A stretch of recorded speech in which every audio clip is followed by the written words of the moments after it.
Muy bien, qué linda imagen para iniciar la clase. Quien no quiere verse con esta contextura física, ¿no? La clase de hoy va a ser referente a tejido muscular.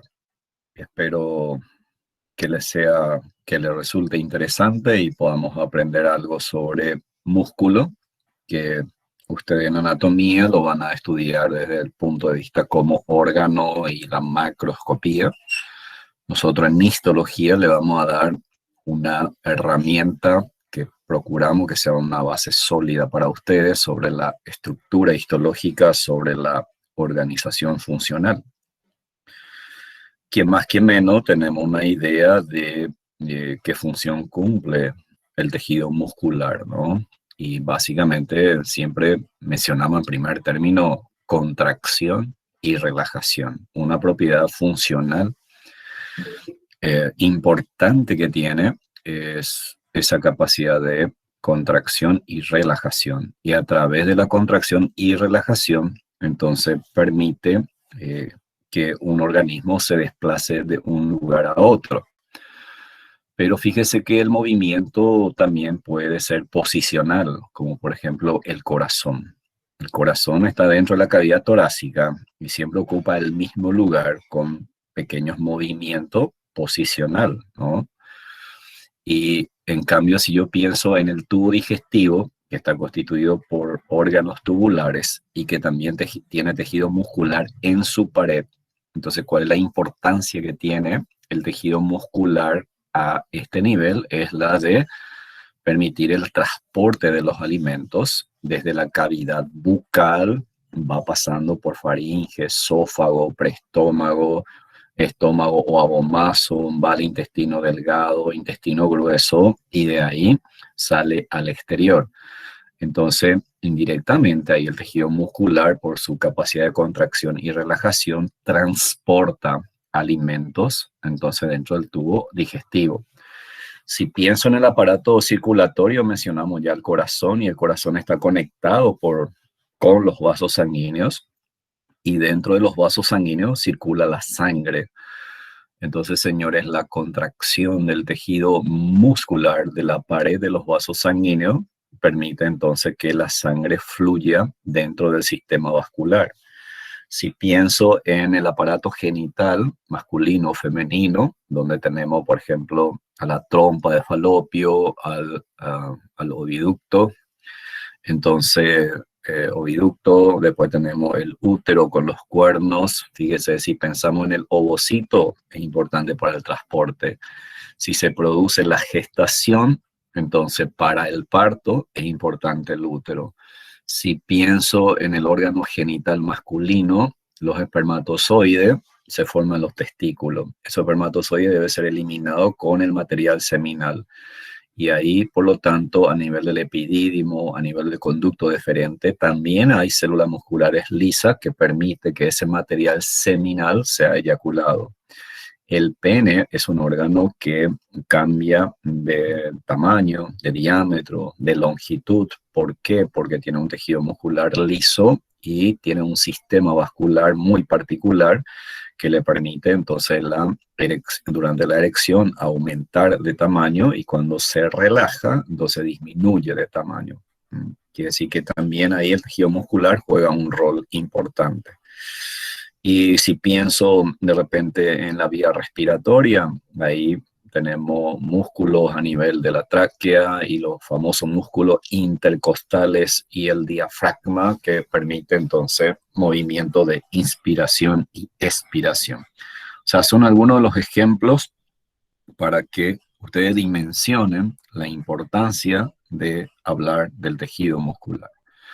Cuando hablo de tejido, recuerden que si hablo de tejido es una asociación de células musculares, en este caso va a ser asociación de células musculares o de fibras musculares, llamada también miocitos. Y lógicamente el tejido muscular es un tejido conjuntivo considerado básico del organismo. Desde el punto de vista de su origen embriológico, recuerden que junto con el tejido conectivo se originan del mesodermo, es de origen mesodérmico. Las células embrionarias mesodérmicas que da origen a las fibras musculares o a los miocitos son los mioblastos. Es decir, cuando a partir del mesodermo se originan estas células que son los mioblastos, estos mioblastos van a experimentar frecuentes divisiones mitóticas. Aumenta en número. Luego, esta célula se caracteriza porque, fíjese, tiene el núcleo, posee un solo núcleo y está localizado en el centro y comienza a emitir pequeñas prolongaciones citoplasmáticas, adoptando una forma fusiforme.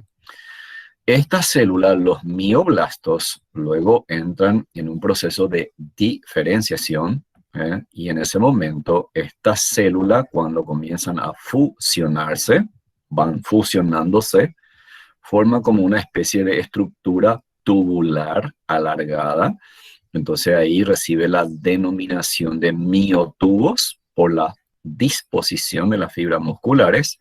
Y fíjese que aquí ya mencionamos que estos miotubos son multinucleadas. ¿Por qué? Porque aquí hubo una fusión de los mioblastos. Estos mioblastos entonces se fusionan y forman una estructura tubular que se denomina miotubo, o sea, la disposición es de forma tubular. Pero miren que el núcleo sigue siendo central, ¿ok? Ahora, ¿qué ocurre? Esta célula, en la medida que avanza la gestación, luego comienza a experimentar un proceso de maduración y diferenciación y se convierte en la célula que es el miocito o la fibra muscular, ¿ok? Estos miocitos se caracterizan porque son estructuras alargadas, son fibras alargadas, y observen de este detalle. ¿Qué pasó aquí? Los núcleos experimentaron un fenómeno de migración y se ubica por debajo de la membrana plasmática de la fibra muscular, y los miofilamentos que se disponen más hacia el centro y adopta ya una forma y presentan las estriaciones. En este caso y en este ejemplo, este miocito va a ser una célula muscular estriada y va a ser de tipo esquelética porque son multinucleadas. También algunas células, sobre todo algunos mioblastos, permanecen como células madre indiferenciadas y se consideran como células satélite. Cuando se produce una pequeña lesión, esta célula satélite puede volver a dividirse y a diferenciarse y dar origen a nuevas células musculares. ¿Ok? Muy bien, entonces el origen embriológico lo resumimos. De origen mesodérmico, las primeras células diferenciadas se llaman mioblastos. Los mioblastos tienen un solo núcleo de localización central. Estos mioblastos comienzan a fusionarse y a organizarse, formando una célula ya alargada que se llama miotubo, en donde los núcleos de localización central y las miofibrillas periféricas. Y cuando se diferencian los miotubos en miocitos, ¿sí? Entonces ahí ya los núcleos migran por debajo de la membrana plasmática y las miofibrillas ocupan en el centro, y algunos mioblastos permanecen como célula indiferenciada, como célula madre, que dijimos que puede volver a dividirse de acuerdo a la necesidad, pero su capacidad de división es muy limitada. Muy bien, ya mencionamos a grandes rasgos las funciones. Mencionamos locomoción. En las glándulas, las células musculares, entonces contribuye o facilita la expulsión de la secreción glandular. Dijimos en el aparato circulatorio, permite el desplazamiento de la sangre. Mencionamos los movimientos respiratorios. Dijimos desplazamiento a nivel del tracto gastrointestinal. Mencioné la función a nivel del aparato genital para transporte de ovocito y para el parto. Y también mencionamos la eyaculación y quedó mencionar un poco que también las fibras musculares que se encuentran en la vejiga urinaria facilita la eliminación de la orina, la famosa micción. ¿Ok? Muy bien. Ahora nos adentramos a la estructura histológica de las fibras musculares y en primer término lo vamos a clasificar. Anatomía, yo sé que los profesores le va a complicar la existencia con los músculos, con su nombre, su localización, su inserción. Vaya, es complicado la anatomía cuando se estudia la miología, pero no se preocupen que histología es relativamente simple, por suerte, porque miren, todo ese complejo mundo muscular que ustedes estudian en anatomía, en realidad en histología vamos a clasificar al tejido muscular según su aspecto morfológico y su organización estructural. Y lo vamos a clasificar en dos tejidos, tan solo en dos tejidos, estriado y liso o visceral. Entonces tan solo tengo dos tipos de tejido muscular, el estriado, el liso o visceral. El estriado lo volvemos a subdividir en esquelético y cardíaco, señores. Estriado en esquelético y cardíaco. ¿Por qué estriado? Porque si miro aquí esta figura, esto es una fibra muscular, aquí veo esta parte más oscura, más pálida, digamos, oscura, pálida. Entonces, esto al microscopio óptico aparece como una estriaciones, ¿no? En la primera imagen, aquí, fíjese, fíjese si ustedes observan detenidamente, ven unas rayitas oscuras y zonas claras, esas son las estriaciones. Al microscopio óptico veo que esto es un tejido muscular estriado porque en su citoplasma aparece zona oscura y zona blanca clara, que al exponerlo a la luz del microscopio, entonces adopta la apariencia estriada. Por eso se denomina músculos estriados. Y lógicamente, la fibra muscular lisa o visceral carecen de estas estrías. Es importante tener bien presente, el estriado se clasifica en dos subtipos, en esquelético y cardíaco. ¿A qué le llamo esquelético, fibra muscular esquelética? Aquella que tiene una base de inserción ósea, que es lo que están estudiando en anatomía, miología. Los profesores de anatomía te dicen, por su tendón o por su fibra se inserta sobre la tuberosidad, sobre el trocánter, en la fosa, etcétera. Lo que te está diciendo es que esos músculos son esqueléticos. ¿Por qué? Porque tiene inserción ósea, señores. Eso le llamo músculo esquelético. Que a veces estudiamos tanto y que no sabemos la esencia por qué lo llamamos esquelético. ¿Y por qué cardíaco? ¿Por qué estriado cardíaco? Porque las fibras musculares del corazón también tienen estrías y las fibras musculares cardíacas forman la base del corazón. Entonces, el corazón, fíjense en anatomía, ustedes van a definir que el corazón es un órgano muscular. Fíjense, es un órgano muscular porque su base está constituido por células musculares. ¿Ok? Y la otra clasificación del tejido muscular se basa en el funcionamiento. Y aquí tiene que ver mucho la inervación. Desde el punto de vista funcional, al tejido muscular, el tejido muscular esquelético lo clasificamos en voluntario. Voluntario significa que está sujeto bajo control del sistema nervioso somático. El sistema nervioso somático es la parte del sistema nervioso central que controla las actividades funcionales.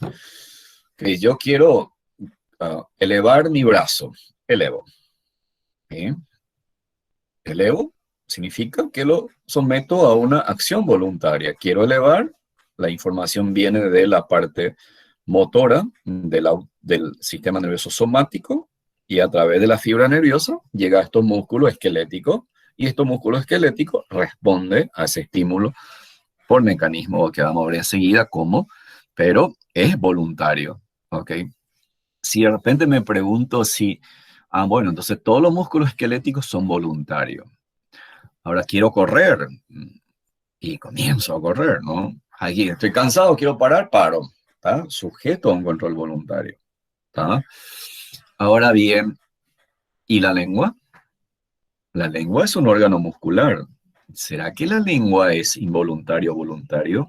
Entonces pienso en anatomía y ahí me recuerdo que hay unos huesos que se llama hioide y el hueso hioide da inserción al músculo lingual. Por lo tanto, fíjese, deduzco que la lengua es un tejido muscular esquelético. ¿Ok? Esquelético. Y es voluntario. Uno puede sacar la lengua, puede meter la lengua, puede mover la lengua de acuerdo a lo que se le ocurra, pero es voluntario. ¿Ok? Ahora, hay algunas funciones muy reiterativas, repetitivas, que lógicamente no necesitamos pensar y decirle al sistema nervioso, por favor, sistema nervioso, necesito que la lengua se mueva porque necesito contraerlo, necesito ingerir comida. El simple hecho que usted tenga comida en la boca sin que usted piense, automáticamente lo mastica. Bárbaro. Por eso que esto es muy importante, porque próximo año en fisiología ustedes van a ver eso, que algunos fenómenos reiterativos, entonces como que ocurre así simultáneamente, como en el caso de los movimientos masticatorios, ¿no? Tener un alimento en la boca, ¡pac! Los comenzás a masticar, hay movimiento de lengua, hay secreción de la glándula salival, fíjese de ese detalle tan interesante. ¿Y qué pasa con el músculo estriado cardíaco? ¿Será voluntario? ¿Será que de repente, digamos, en la edad de ustedes que están enamorados y van a expresar palabras románticas, ya sea a la futura novia o al novio, y el hecho de acercarse ahí, el corazón ya comienza a latir de más, ¿verdad? O llega a los exámenes ahí en la plataforma, estoy nervioso, el corazón me comienza a latir más y no puedo decirle al corazón, che, para un poco, un rato, porque necesito dar un buen examen, ¿sí? Entonces fíjese que ahí, en ese caso, el cardíaco es involuntario, ¿sí? Y el liso o visceral también, señores, es involuntario, ¿ok? ¿Por qué razón? El cardíaco es involuntario porque está inervado en parte por el sistema nervioso autónomo. Sistema nervioso autónomo. Y también tiene un sistema excitoconductor del corazón que vamos a mencionar, si no es hoy en la próxima clase. El corazón tiene su propio sistema excitoconductor, que por lo general los profesores de biofísica insisten con eso. Y el músculo liso o visceral son involuntarios y estos se encuentran en la pared de los vasos sanguíneos, en la pared de los órganos tubulares y también aquí a nivel de los folículos pilosos y en el iris. Fíjese que de repente uno se asusta, ¿sí? Alguien te asusta y la piel se te eriza o alguien te estimula en algún sitio del cuerpo donde está, digamos, muy sensible y la piel se eriza. Y nosotros decimos, tengo piel de gallina porque aparece así como unos nodulitos que a veces los frotamos y desaparece. Y pero ¿por qué tenemos ese famoso piel de gallina? Porque ahí hay una fibra muscular lisa que eh, termina anclándose a los folículos pilosos y cuando se contrae por los neurotransmisores del autónomo, entonces se contrae rápidamente y se eriza los pelos y los folículos pilosos como que abomban la piel. Y ese es como un detalle tan interesante. Ahora, de repente, si yo pienso en la vejiga urinaria, que tiene células musculares lisas en su pared, y yo sé que la vejiga contiene orina, y estoy de reposo, ya hace rato que oriné, estoy tomando mucha agua y ahora la vejiga está re distendida, ¿ok? Re distendida. Entonces quiero eliminar la orina, voy, paz, ¿no? Ni siquiera pienso, ¿no? Porque ahí pareciera ser todo automático. Pero hay un detalle que también la clase de histología hoy es imperdible, no quiero perderme nada de lo que dice el profesor, voy a aguantar y estoy a punto de orinar todo, pero quiero aguantar. Entonces, ¿qué está pasando ahí? Que en anatomía van a saber ustedes que cuando se habla de vejiga, hay un esfínter externo que es un tejido muscular estriado, por lo tanto es voluntario, y hay un esfínter interno que es liso, por lo tanto es involuntario. Entonces, hasta cierto punto, el esfínter externo, que es el estriado, te permite controlar la micción. Entonces, fíjese, de repente, alguna salvedad en algunos órganos, como hay una interacción entre el sistema nervioso somático, que es la parte que controla las funciones voluntarias, y el sistema nervioso autónomo, que es la parte del sistema nervioso que controla las funciones involuntarias. Ok, comencemos a hablar del tejido muscular estriado esquelético. ¿Cómo lo vamos a definir? Y vamos a utilizar siempre las imágenes. Aquí yo veo 1, 2, 3, 4, 5, 6, 7, 8. Pues aquí veo un conjunto de células musculares y fíjese que no están unidas, están todas separadas.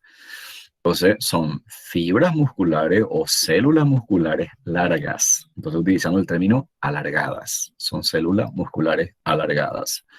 Veo aquí de disposición paralela y tiene una forma cilíndrica como un tubo. ¿Ah? ¿Se acuerdan cuando decíamos miotubo? Mantiene, fíjese, como un tubo. Entonces son células paralelas alargadas, ¿sí? Y se caracterizan porque tienen las estrías sarcoplásmicas o citoplásmicas. Veo zonas oscuras, zonas claras. Y por fuera, fíjese aquí, comienzo a contar, esta célula aquí veo un núcleo, aquí hay otro núcleo, aquí veo, este tiene 1, 2, 3, 4 núcleos.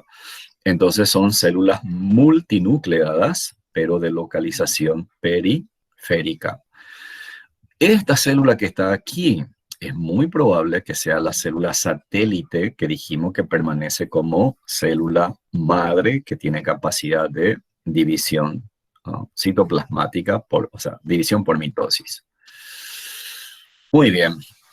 En todo músculo, y voy a hacer algo comparativo, en anatomía, cuando ustedes estudian los músculos, o si lo están estudiando, el profesor le dice, el músculo está rodeado por una vaina de tejido conjuntivo que se llama fascia. Fascia, ¿no? Y en histología, nosotros vamos a analizarlo a nivel un poco más microestructural. Fíjese aquí, si yo observo esta imagen, aquí veo, esto es un fascículo de un músculo. Un fascículo de un músculo. El músculo está dado por la sumatoria de todos los fascículos que integra ese músculo. Fíjese que este fascículo, si yo lo comienzo a mirar aquí, si ustedes me siguen con el cursor, ¿sí? Cada uno de estos puntitos que estoy señalándoles, señores, son las fibras musculares en un corte transversal. Esta es una fibra muscular en un corte longitudinal. La sumatoria de cada una de estas fibras, la sumatoria, cada puntito es una fibra, aquí, esto. Entonces una fibra, esto es una fibra, una fibra, una fibra, una fibra, una fibra. La sumatoria de toda la fibra da origen al fascículo, al fascículo. Ahora, la sumatoria de cada fascículo, de cada uno de los fascículos, da origen al músculo, al músculo. Entonces, aquí en histología para nosotros es importante saber que en el músculo encontramos vainas conjuntivales que rodea al músculo. La vaina que rodea externamente al músculo lo vamos a llamar epimicio. En anatomía van a utilizar el término de fascia. Entonces lo vamos a llamarlo epimicio a la vaina de tejido conjuntivo que rodea al músculo. De esta vaina de tejido conectivo se origina delgada lámina que se introduce en el interior, aquí, y rodea a un conjunto de fibras musculares. Entonces, del epimicio se origina delgada vaina que se introduce en el interior y rodea a un conjunto de fibras musculares y lo voy a llamar perimicio. Perimicio, periférico. Del perimicio, otra vez, se origina delgadísima lámina que rodea a cada fibra muscular, aquí. Del epimicio, entonces se origina delgada lámina que rodea a cada fibra muscular y se llama endomicio, acá, endomicio, a cada fibra muscular, ¿ok? Vuelvo a reiterar. Epimicio es la lámina del tejido conectivo que rodea al músculo en la periferia, ¿ok? Perimicio es la lámina de tejido conectivo que rodea a un conjunto de fibras llamada fascículo y aquí lo vamos a denominar perimicio. Del perimicio se origina delgada lámina de tejido conectivo que rodea a cada fibra de forma individual y lo vamos a denominar endomicio. Este es un corte histológico real, en donde ustedes ven aquí un conjunto de fibras musculares. Entonces estoy viendo este campo, estoy viendo este campo, estoy viendo un fascículo. Y cada una, aquí con el cursor estoy delimitando, es una fibra muscular. Y este espacio muy delgado que queda entre las fibras musculares está ocupado por el tejido conectivo que se llama endomicio. ¿Ok? Endomicio. Avancemos un poquito. Y aquí comenzamos la parte central de la clase, que es la organización estructural de las fibras musculares esqueléticas. Yo parto de la base que ustedes tienen ya un conocimiento de la citología de la célula. Nosotros decíamos las células eucariotas se caracteriza porque tiene ¿qué cosa? Un núcleo, tiene organoides citoplasmáticos y tiene una membrana plasmática llamada también membrana celular.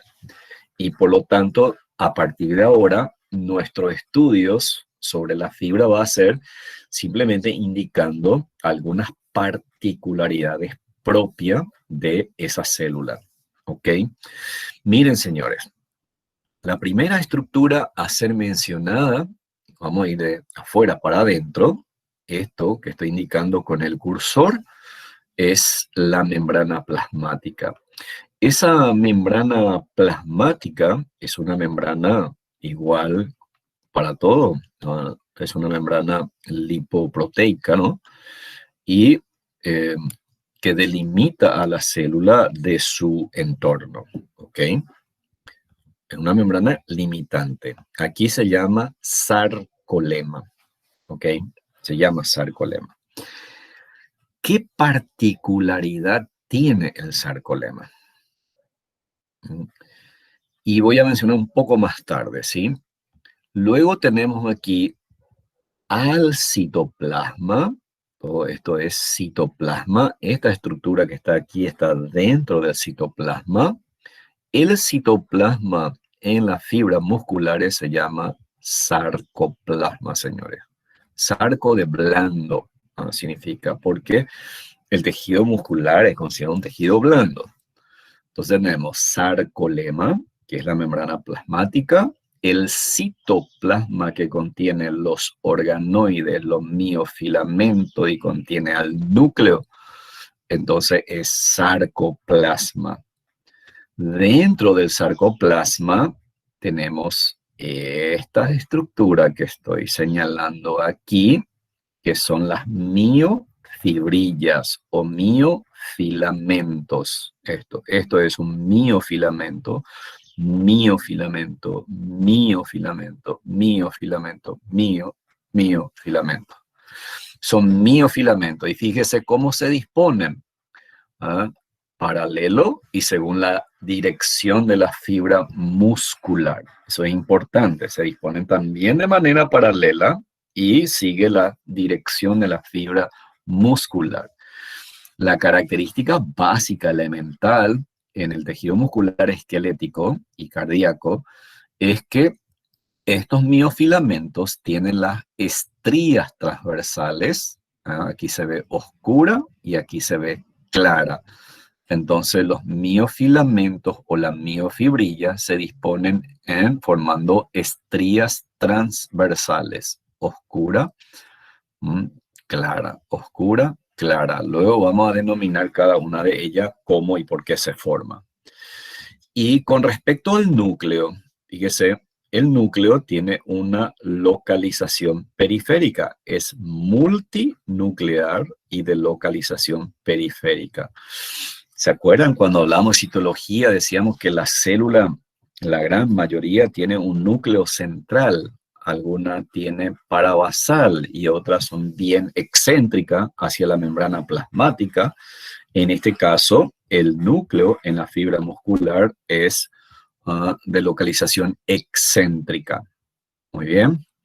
Y lógicamente ya hemos mencionado las células mesenquimáticas que no se observa en esta imagen. Ahora bien, dentro del citoplasma, también tenemos varios organoides y enfatizamos aquella que los dientes son importantes para las células musculares. Vaya, si ustedes se preguntan, necesito que las fibras musculares se contraigan y se relajen. Necesito correr, necesito hacer ejercicio intenso, o los caballos de carrera que hacen su ejercicio, los perros que corren vigorosamente, los gatos que tienen esa capacidad de realizar movimiento brusco, vaya que son ágiles. ¿Y cómo puede hacer tan rápidamente? Porque esas células musculares tienen gran cantidad de mitocondrias. Y recuerden que las mitocondrias son los organoides que permiten que las células obtengan energía, ¿ok? Y de esa manera permita realizar el trabajo. También tiene aparatos de Golgi, significa que estas células musculares tienen capacidad de sintetizar proteína, tiene retículo endoplásmico rugoso, tiene retículo endoplásmico liso, significa que tiene capacidad también de sintetizar proteína y de metabolizar lípidos. Tiene inclusiones, sobre todo glucógeno, vaya que los glucógenos es importante como reserva de sustrato, como fuente de energía, y dijimos que tiene retículo endoplásmico liso, porque en su citoplasma también tiene gotita de grasa, es importante como fuente de energía. Y dentro del citoplasma tenemos entonces a las miofibrillas, los miofilamentos de actina y miosina, que vamos a hablar enseguida, que son las proteínas contráctiles. Y una característica muy elemental propia de la fibra muscular esquelética es la famosa tríada sarcoplásmica. ¿En qué consiste la tríada sarcoplásmica? Lo voy a explicar en breve, pero céntrese aquí con el cursor. Tengo acá el miofilamento, la miofibrilla de actina. Tengo aquí esta estructura tubular que se llama túbulos T. Y a los lados tengo aquí de color verde, tengo un tubo aplanado como una cisterna y se llama cisterna. Entonces, esta triada sarcoplásmica se caracteriza porque tiene un túbulos T y tiene dos cisternas del retículo sarcoplásmico, que ya lo voy a explicar en breve. Entonces, vamos a ir avanzando y de esa manera vamos a ir explicando cada una de la estructura de las fibras musculares. La membrana celular, dijimos que es una membrana plasmática, lipoproteica, tiene una, como toda célula en su superficie externa, puede tener hidrato de carbono combinada a proteína, formando una glicoproteína. Y también tiene una glicoproteína muy especial que se llama distrofina, que está unida a la membrana y fija el sarcolema a la matriz extracelular. Fíjese que el tejido muscular, por lo tanto, tiene una glicoproteína adhesiva que lo fija a la matriz extracelular y también esa glicoproteína fija a la actina, que es el miofilamento contráctil, al sarcolema, Esta estructura es muy importante, señores, que es una característica de la membrana celular y que se llama túbulos T. Los túbulos T, ¿qué son? Son invaginaciones del sarcolema o de la membrana celular. Fíjense, son invaginaciones del sarcolema o de la membrana celular. Y esa invaginación, entonces, voy a explicar aquí con esta imagen. Aquí, si ustedes me siguen. Este es el sarcolema. En determinado segmento, el sarcolema se invagina y da origen a esta estructura tubular que es el microtúbulo. Este es el túbulos T. Se invagina y forma el túbulos T. El túbulos T, entonces, se introduce hacia el sarcoplasma y fíjese del detalle, cómo rodea como si fuera una espiral al miofilamento de actina y miosina. Fíjese aquí. Se imagina y rodea como una especie de espiral al miofilamento de actina y miosina. Ahora, si yo digo que es una invaginación del sarcolema, quiere decir que aquí hay una estructura tubular, la luz, y esta luz conecta con la sustancia fundamental amorfa que rodea a la fibra muscular. Esa sustancia fundamental se introduce dentro de la luz. Es decir, que yo tengo aquí líquido intersticial dentro de la luz tubular. Eso, señores, es sumamente importante para que ustedes entiendan el fenómeno de la contracción muscular. Entonces, el líquido intersticial que está rodeando a la fibra muscular ingresa a través del túbulos T hacia el sarcoplasma, pero no dentro del sarcoplasma. Se internaliza y se encuentra dentro del túbulos T, el líquido intersticial. Luego voy a explicar por qué esto es tan importante. Muy bien. Y a ambos lados, el túbulos T, entonces está asociado a la cisterna de un organoide que se llama retículo endoplásmico. Y este retículo endoplásmico es de tipo liso. De eso, fíjese, aquí directamente hablamos del retículo endoplásmico liso. ¿Ok? Fíjese que este retículo sarcoplásmico, si yo lo comparo con otra célula, básicamente es el retículo endoplásmico liso. Solo que en las fibras musculares tiene una particularidad y lo vuelvo en esta imagen. En las fibras musculares, el retículo sarcoplásmico, que es el retículo endoplásmico liso en otra célula, tiene dos porciones bien definidas o dos partes fundamentales.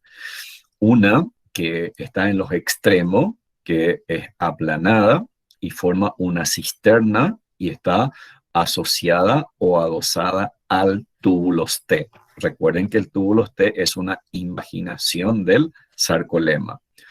Entonces, la cisterna del retículo sarcoplásmico se encuentra en los extremos. Fíjese aquí, esto es un retículo sarcoplásmico, aquí tengo una cisterna y aquí tengo otra cisterna. Y en los extremos se asocia, por lo tanto, al túbulos T. Y luego de la cisterna emergen unos túbulos que se llaman sarcotúbulos, que se interconectan en diversos sitios formando una estructura en forma de red que envuelve al filamento, a los miofilamentos de actina y miosina. Entonces, este retículo sarcoplásmico se caracteriza, por lo tanto, señores, porque tiene una red que se llama sarcotúbulos y tiene una cisterna sarcoplásmica. Muy bien, aquí me voy a concentrar en esto un ratito.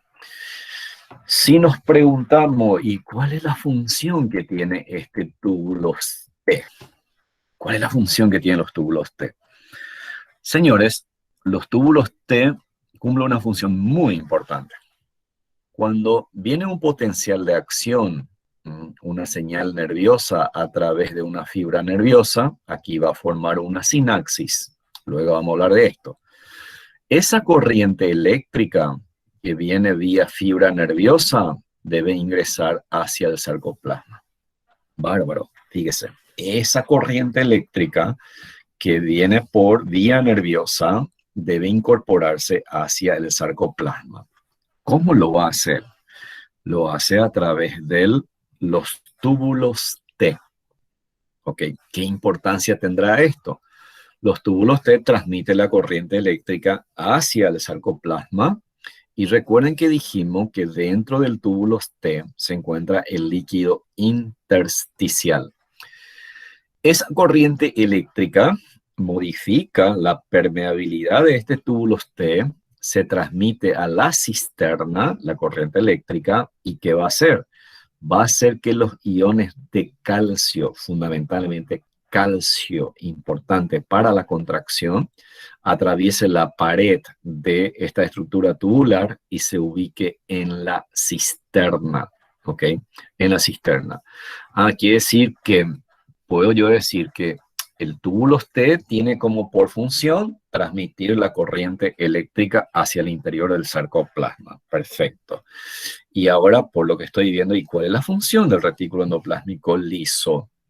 También tiene la capacidad de metabolizar lípido. Sí lo tiene, pero cumple una función adicional que no deben de olvidarse, que el retículo sarcoplásmico es el principal organoide, señores, que almacena iones de calcio. Almacena iones de calcio.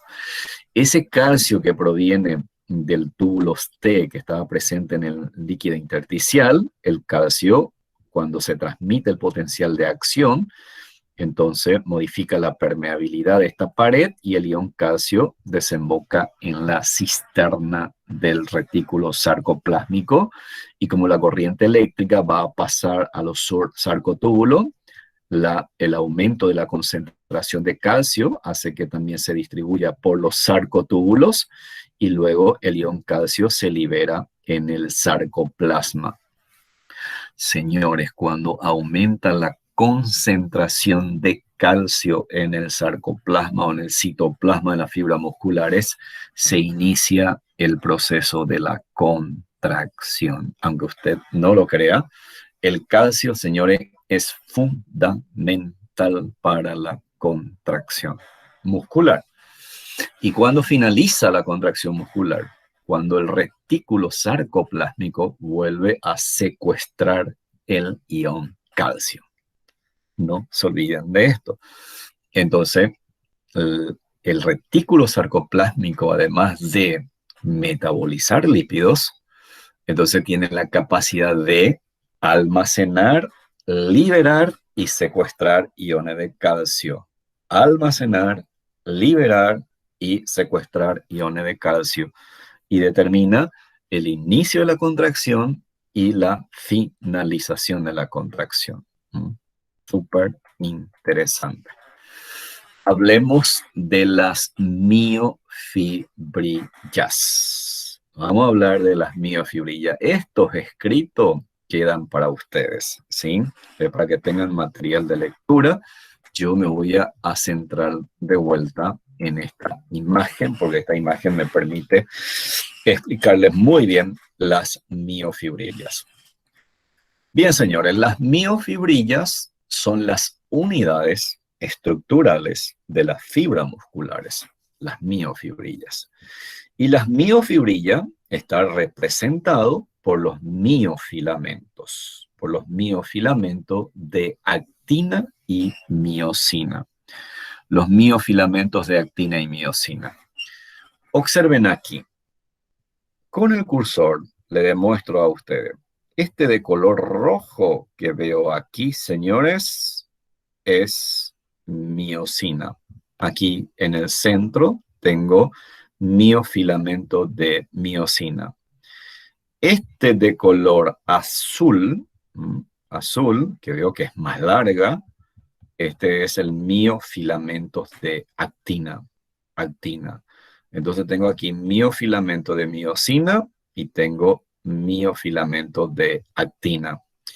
Ahora observen este detalle.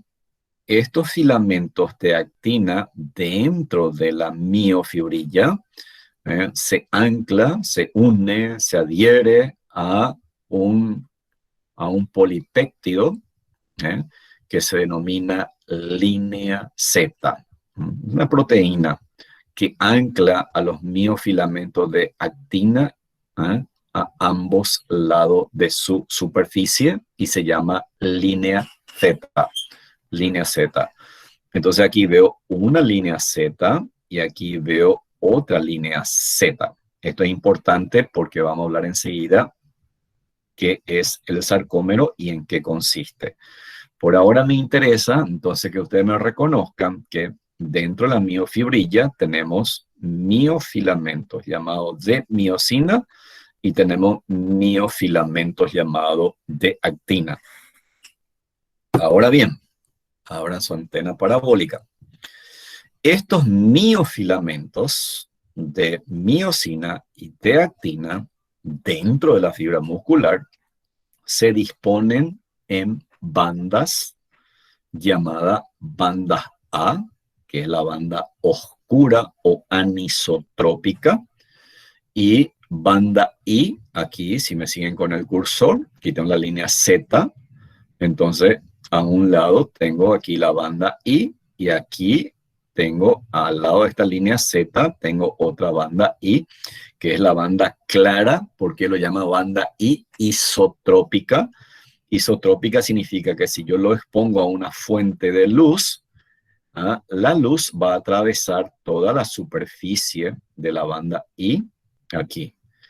Entonces, ahora bien, ¿y a qué le llamo banda A? La banda A es anisotrópica, por eso se describe como banda oscura, porque si yo lo expongo a una fuente de luz del microscopio, entonces por el grosor no atraviesa esta superficie, se refracta. Entonces de ahí que cuando observamos al microscopio voy a tener una zona oscura porque la luz es refractada por esta zona y voy a tener zona clara porque aquí la luz atraviesa toda la superficie.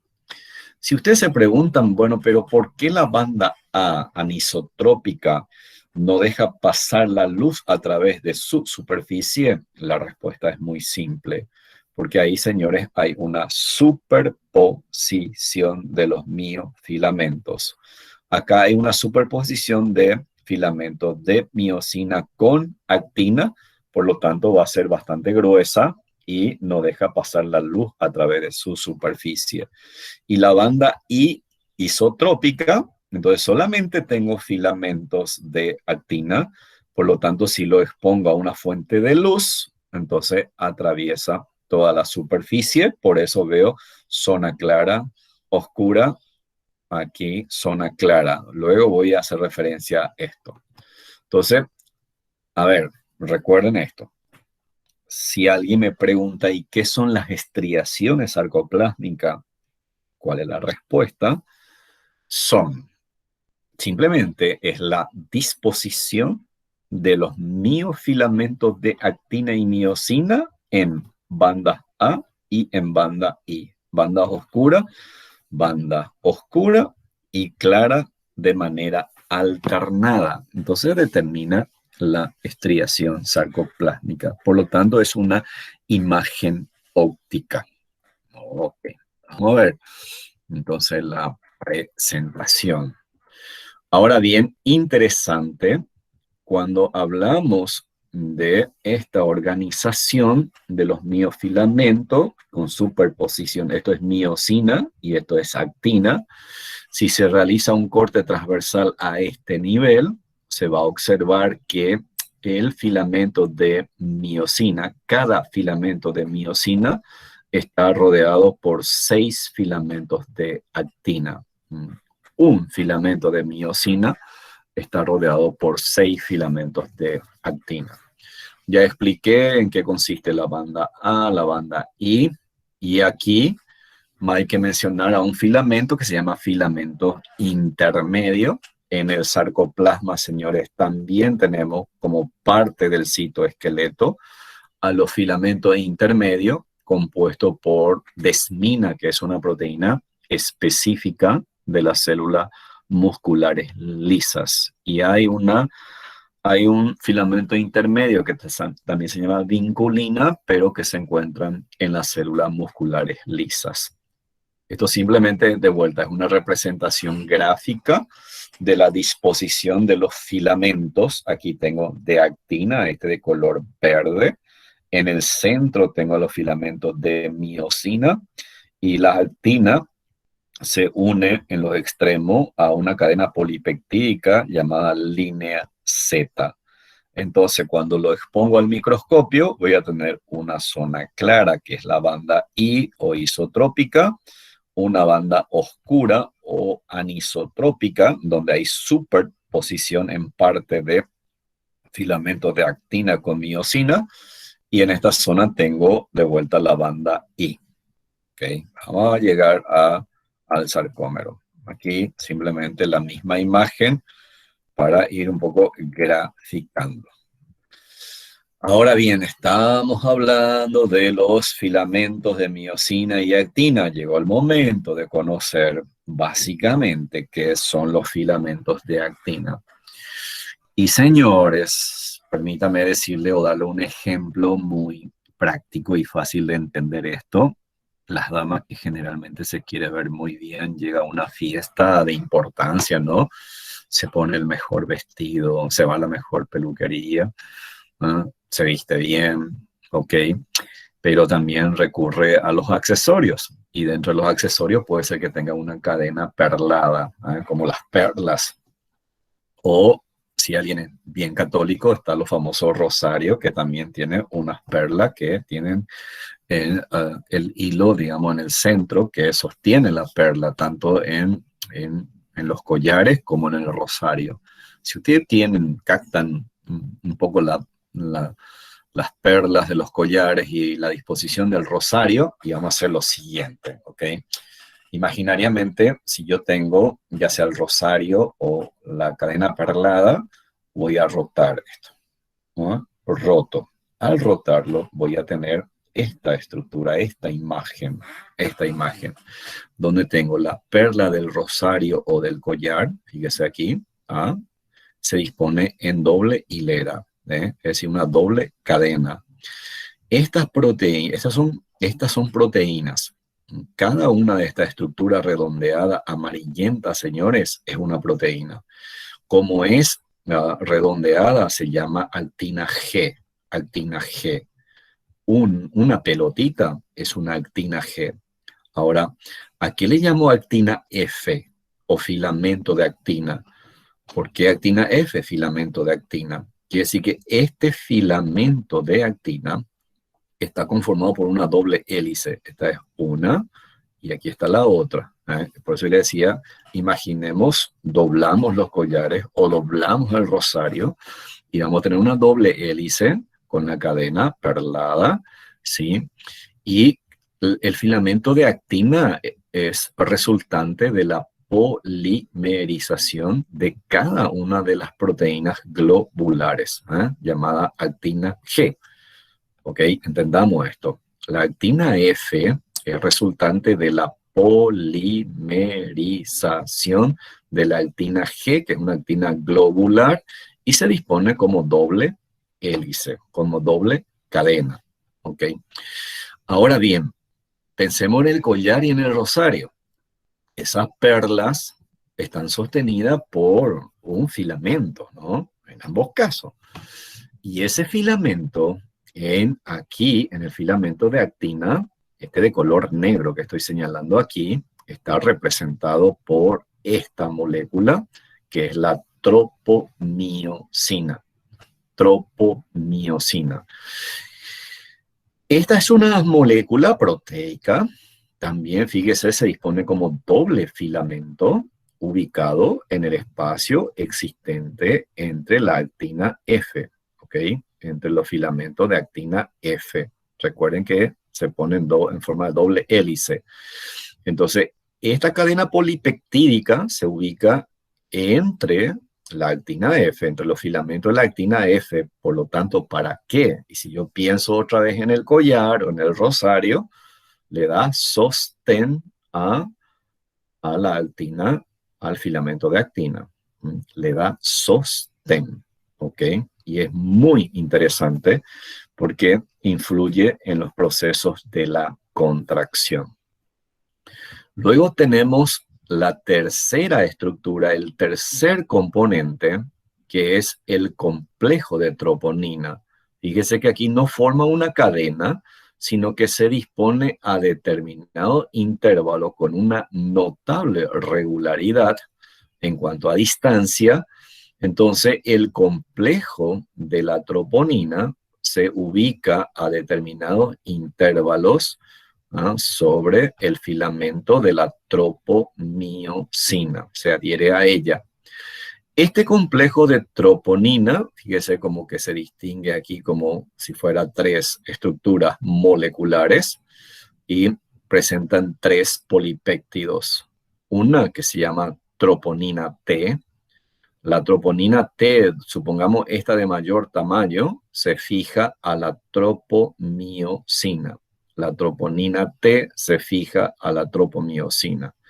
La troponina I, digamos que la troponina I es este que está aquí cubriendo a la actina, entonces se llama troponina I. ¿Por qué?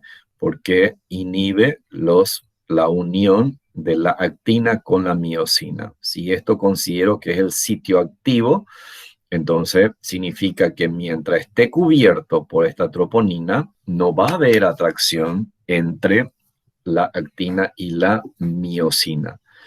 Y hay un tercer complejo proteico que es la troponina C.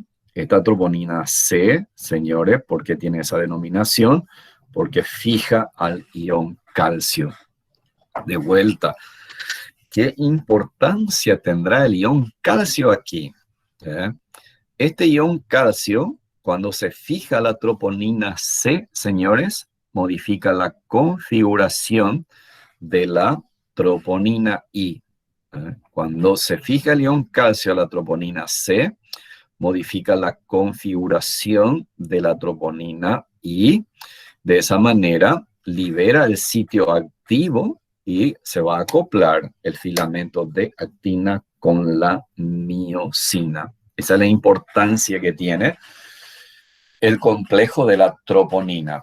Fíjese, con esto terminamos filamentos de actina. Entonces, el filamento de actina, vuelvo a reiterar, está constituido por un polímero dispuesto en doble hélice de proteínas globulares llamada actina G. Luego tenemos a la tropomiosina. Esta tropomiosina ocupa el espacio existente entre los filamentos de actina. Luego tenemos el complejo de la troponina, que dijimos, una que se llama tropomiosina, que se fija, se ancla a la tropomiosina. Luego tenemos a la troponina I, que inhibe los sitios activos del filamento de actina. Y tenemos aquí a la troponina C, que es necesaria para la fijación del ion calcio. Muy bien. Vamos a analizar la ultraestructura de los filamentos de miosina, cómo está organizado y cómo se forman los filamentos de miosina. Ok, entendamos lo siguiente. La miosina, ¿qué es la miosina? Es una proteína contráctil. ¿Qué forma tiene? Es una configuración terciaria, es una proteína globular, ¿ok?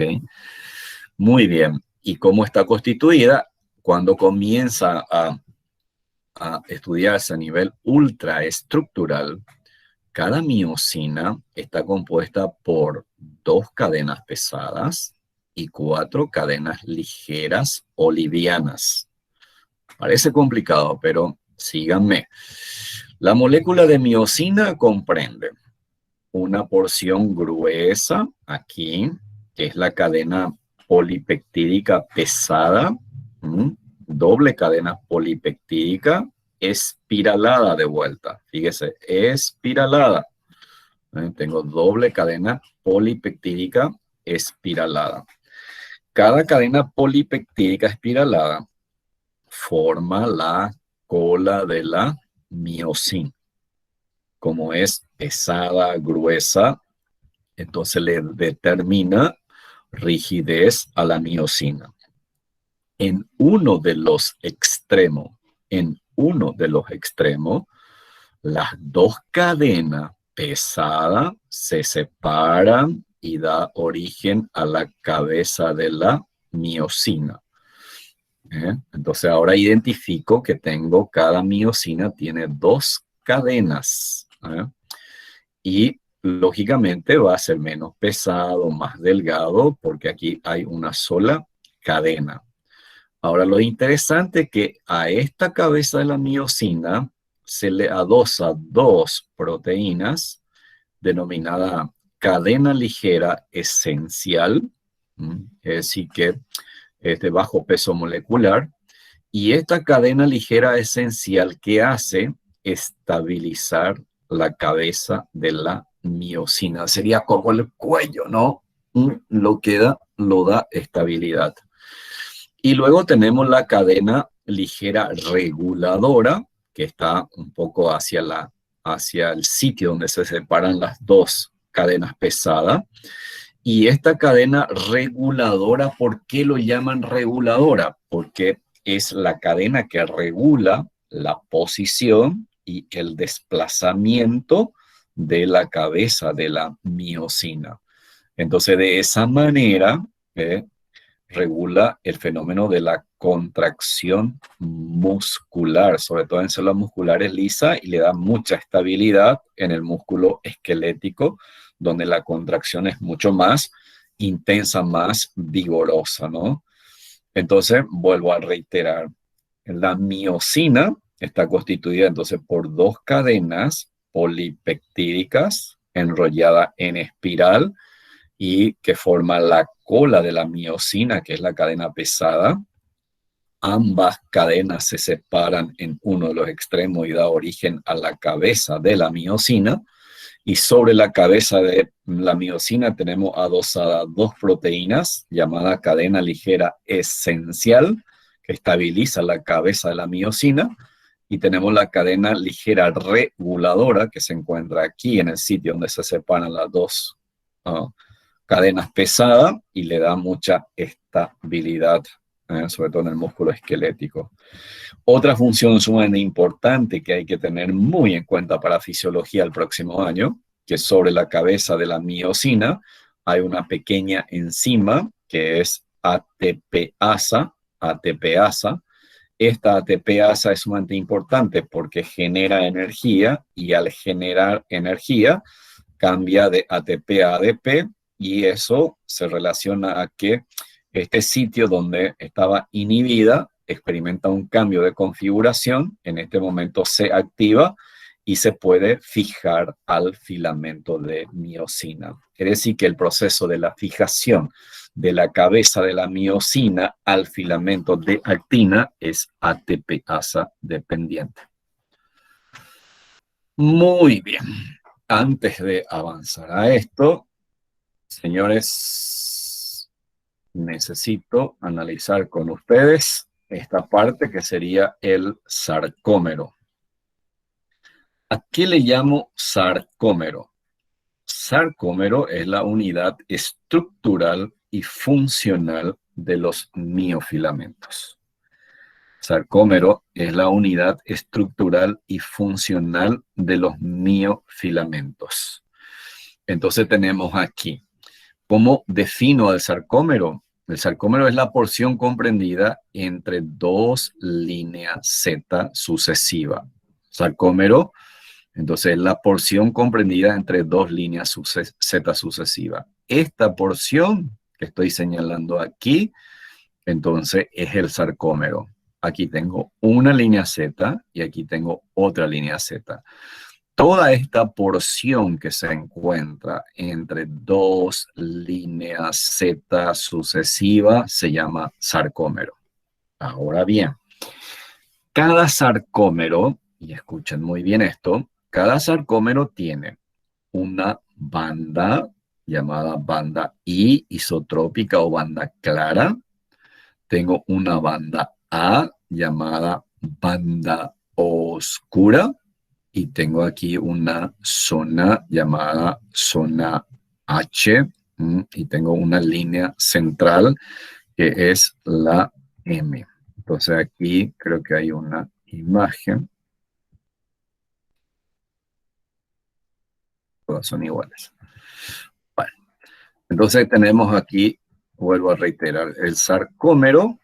El sarcómero, entonces, es la porción comprendida entre dos líneas Z sucesivas. Tengo una banda A, una banda I, perdón, isotrópica. Tengo una banda A que está constituido por filamento de miosina y en el centro de la banda A tengo una zona más clara que se denomina zona H y en el centro tenemos una línea M. Si yo pienso aquí, bueno, y la banda I, ¿cuál es la composición química de la banda I? Es filamento de actina. La banda I tiene filamento de actina. La banda A tiene una superposición de filamentos de miosina de color rojo con actina. Entonces, actina, miosina, actina, miosina. Hay una superposición. Por lo tanto, la banda A está constituida por filamento de actina y por filamento de miosina. En el centro de la banda A tenemos una zona que se llama zona H, en donde en esta zona se ve un poco más clara porque carece de unas estriaciones radiales que parten del filamento de miosina, que se llama puentes radiales que conectan con la actina. Eso no existe aquí, por eso se ve un poco más clara. Y tengo en el centro una línea electrodensa que se llama línea M, que son cadena polipeptídica que estabiliza a estos filamentos junto al sarcolema. Voy aquí de vuelta a la presentación. Entonces, con eso explicamos qué es un sarcómero. Y aquí, señores, tenemos, antes de avanzar aquí a unión neuromuscular, el sarcómero dijimos que es la unidad estructural y funcional de las fibras musculares. Ahora bien, cuando se produce la contracción, ¿qué es lo que ocurre con la contracción muscular? A ver cómo podemos explicar de una manera simple. Este filamento de miosina que está aquí tiene la cabeza de la miosina. Cada cabeza de la miosina, una vez activada, se acopla a este filamento de actina. Se acopla a cada filamento de actina. Entonces, ¿qué ocurre? Que fíjense aquí el otro lado, también tengo miosina, también se produce un acoplamiento. ¿Qué va a ocurrir? Que cuando se contrae la cabeza de la miosina, va a empujar esta línea Z hacia el centro, hacia el centro. Y esta cabeza de miosina que se dirige hacia la línea Z, cuando se contrae, también desplaza la línea Z hacia el centro. En conclusión, ¿qué es lo que ocurre? Los filamentos de miosina hacen este juego, ¿sí? Se desliza uno sobre otra durante la contracción. Supongamos si mis dedos aquí, si esto lo considero como línea Z, ¿sí? Línea Z, y supongamos que esto está relajado de esta manera, ahora lo contraigo. Al contraer, hace esto, se desliza el filamento de actina y miosina. ¿Qué ocurre con mi línea Z? Se acorta, se acorta. Cuando se relaja, se suelta la cabeza de la miosina del filamento de actina y hace esto, vuelve a su longitud normal. Entonces, fíjese, increíble. Cada filamento de actina y miosina hace esto durante la contracción. Se desliza una sobre otra, acercando la línea Z, entonces se produce un acortamiento. Vamos a relajarlo. Cuando se relaja esto, se vuelve a distanciar y vuelve a su posición normal.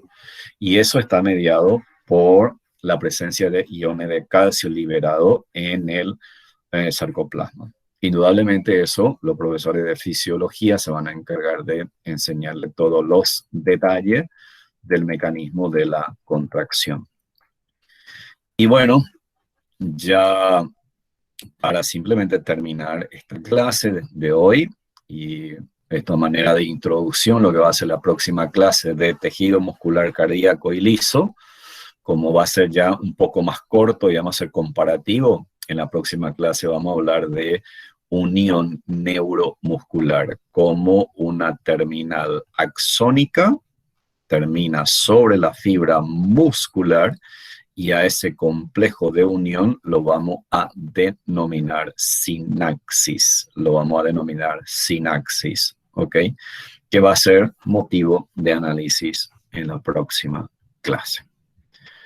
Y también en la próxima clase vamos a hablar de tejido muscular cardíaco y del tejido muscular liso. Okay. Bueno, esta es la clase que yo le debía a ustedes. Esto es tejido muscular estriado esquelético. Señores, les invito a que hagan una lectura, manejen bien en lo posible el tejido muscular esquelético y de esa manera le va a ser mucho más fácil entender tejido muscular liso, ¿ok?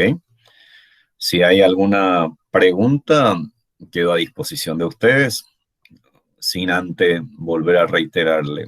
Es muy importante saber qué es sarcolema, qué es sarcoplasma, a qué le llamo túbulos T, a qué le llamo triada sarcoplásmica, cuál es la importancia del retículo sarcoplásmico en las fibras musculares, ¿sí? Recuerden, el almacenamiento del ion de calcio que libera, ¿no? Lo libera y lo vuelve a secuestrar, importante para el inicio y para que cese la contracción. ¿A qué le llamo miofilamento de actina? ¿Cómo está organizado? ¿A qué le llamo miofilamento de miosina? ¿Cómo está organizado? La cabeza, la cola, ¿sí? ¿A qué le llamo sarcómero? Idea básica. Por eso que los cuestionarios guía que yo preparo, por lo general es para ustedes, para darle un poco una ruta, como no tenemos clases presenciales. Entonces la idea con esos cuestionarios guía que yo le preparo es que ustedes sepan lo esencial de cada contenido desarrollado. Muy bien, si hay preguntas, entonces estoy a disposición de ustedes.